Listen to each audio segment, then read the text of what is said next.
Assalamualaikum warahmatullahi wabarakatuh. Perkenalkan, saya Intan Fairuza Sumara dengan NIM G0024-018 dari kelompok B6. Jadi di sini saya akan mengerjakan laporan anatomi blok 1.3 untuk laporan ketiga. Andre merupakan mahasiswa tingkat akhir merasa tidak nyaman setelah mengkonsumsi makanan cepat saji selama sebulan penuh karena kesibukan menyelesaikan skripsi. Ia sering mengalami perut kembung, rasa tidak nyaman di bagian bawah perut, dan gangguan buang air besar. Nah, dalam obrolan ringan di kampus, Andre mengeluh kepada Anda. Nah, sebagai teman yang baik, jelaskan kepada Andre tentang traktus digestivus inferior. Yang pertama, jelaskan tentang perbedaan jejunum dan ileum. Kemudian jelaskan struktur bangunan di kolon dan jelaskan struktur anatomi yang berhubungan dengan pengeluaran feses. Baiklah, jadi untuk pertanyaan yang pertama itu perbedaan jejunum dan ileum. Jadi dari letaknya, jejunum itu berada di regio umbilicalis dan ileum itu ada di kanan bawah cavum abdomen pelvis. Untuk warna juga jejunum itu cenderung lebih merah gelap dan ileum itu tuh pink muda. Kemudian untuk diameter, jejunum itu tuh diameternya lebih gede, sekitar 2-4 cm. Dan untuk ileum itu dia tergolong lebih kecil, 2-3. Nah, jejunum itu otot polosnya juga lebih tebal dibanding ileum. Ileum itu lebih tipis. Terus untuk vaskularisasinya, jejunum itu lebih banyak dan ileum lebih sedikit. Vasa rekta dari jejunum itu juga lebih panjang dibanding ileum. Nah, untuk arkadesnya itu dia hanya 1-2 tingkat, sedangkan ileum itu bersusunnya lebih kompleks.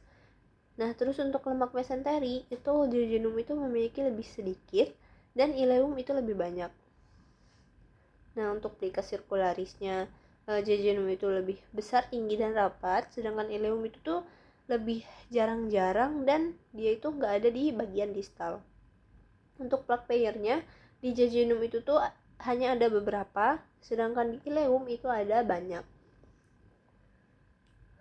Nih, dari gambarnya bisa kita lihat jejunum itu warnanya lebih merah gelap dibanding ileum yang lebih pink.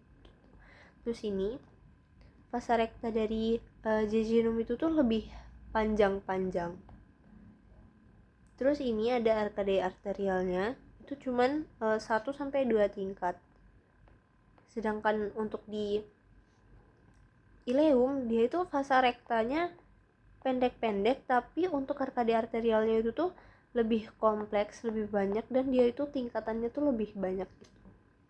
Nih untuk jejunum dia diameternya itu lebih gede dibanding ileum.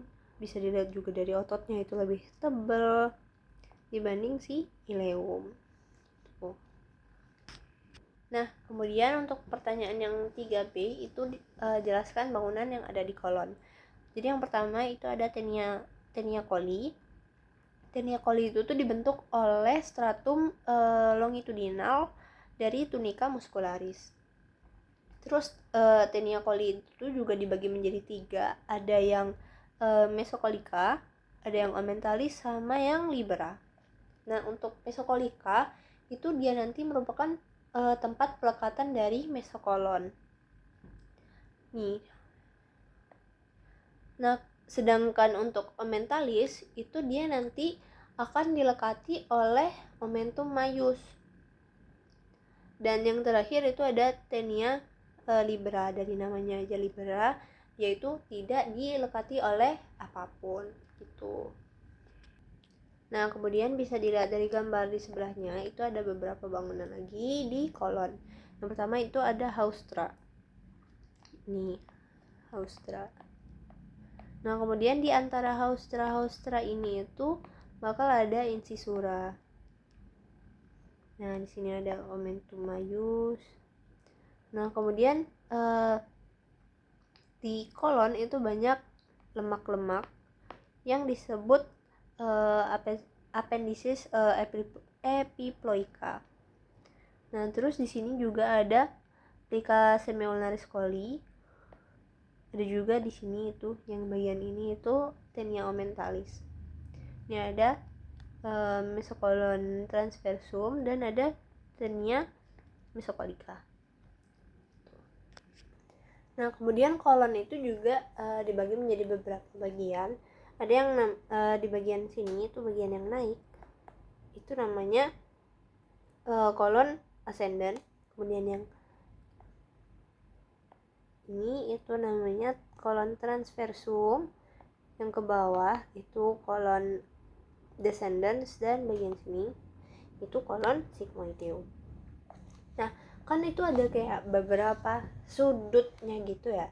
Nah, itu yang di sini jadi dari ascendens, kolon ascendens dan transversum itu namanya ada flexura hepatis, karena dia itu ada di bawah hepar.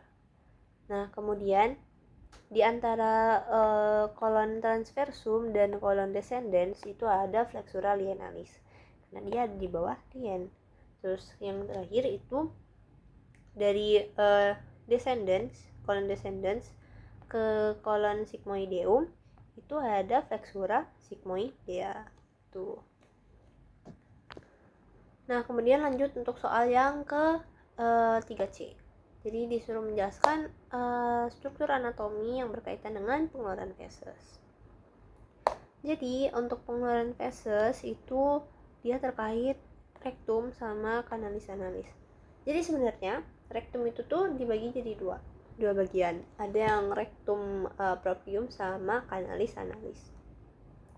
Nah, kemudian rektum ini itu tuh dia kalau dilihat dari lateral itu membentuk kayak huruf S. Jadi ada dua lekukan gitu. Yang lekukan di atasnya itu dia flexura sacralis, karena dia itu berdekatan nempel ke os sacrum.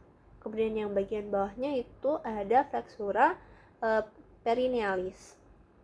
Nah, kemudian perbatasan antara si rektum sama kanalis analis ini itu ditandai dengan linea anorectalis atau anorectalis junction.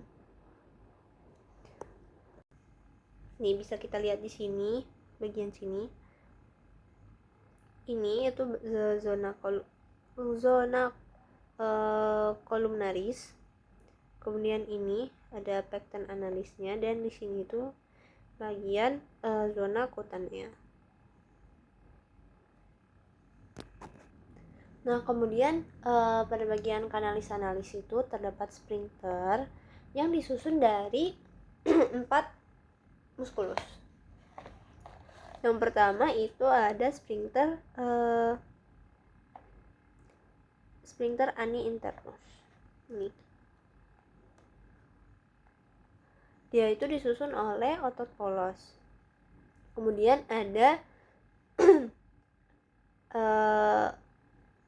musculus sphincter ani externus. Ini disusun oleh otot skelet. Jadi biasanya itu yang kita pakai waktu misal kita lagi kebelet banget terus kita nggak nemuin WC. Kan kita bisa dibilang kayak merapatkan anus, itu kita pakai si sphincter ani externus itu gitu. Nah, kemudian ada lagi itu musculus puborectalis atau levator ani.